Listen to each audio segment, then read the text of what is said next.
Welcome back to our channel ఇంటి రుచి. Cabbage పొడి కూర అండి. చాలా టేస్టీగా ఉంటుంది. క్విక్గా కూడా అయిపోతుందండి.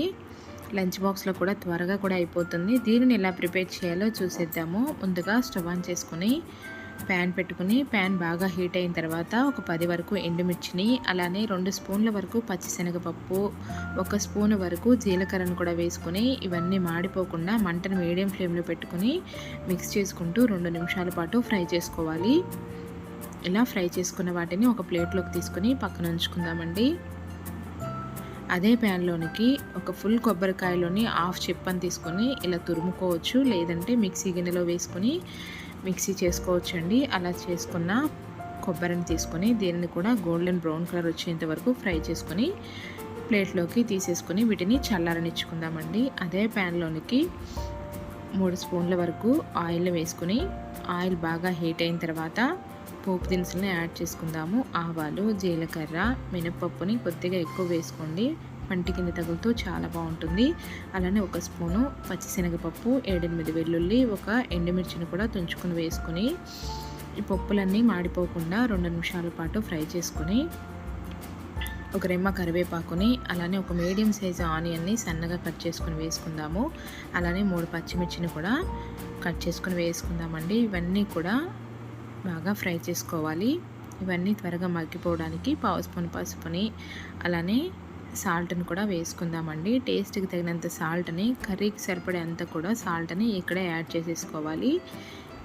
యాడ్ చేసుకొని ఒక 2 నిమిషాలు ఫ్రై అయిన తర్వాత సన్నగా కట్ చేసి పెట్టుకున్న క్యాబేజీ ముక్కల్ని కూడా ఆయిల్లో ఫ్రై చేసుకుందాము.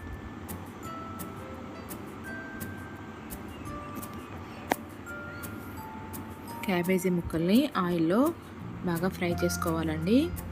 మూతని అస్సలు వేయకూడదు. మూత వేసామంటే ముద్ద అయిపోతుంది కర్రీ అంతా.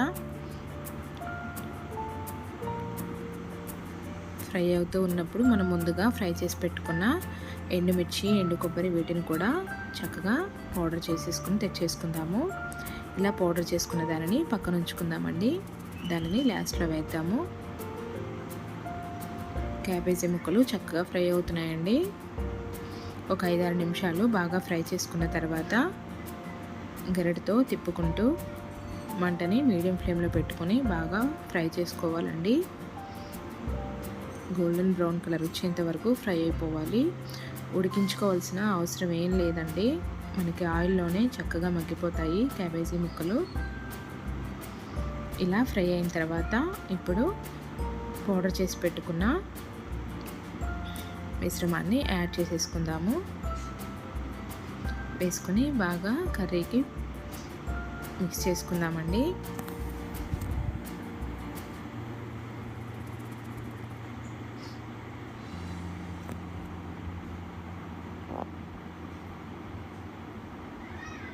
చూసారా ఎంత పొడిలాడుతూ వచ్చిందో. టేస్ట్ కూడా చాలా బాగుంటుందండి.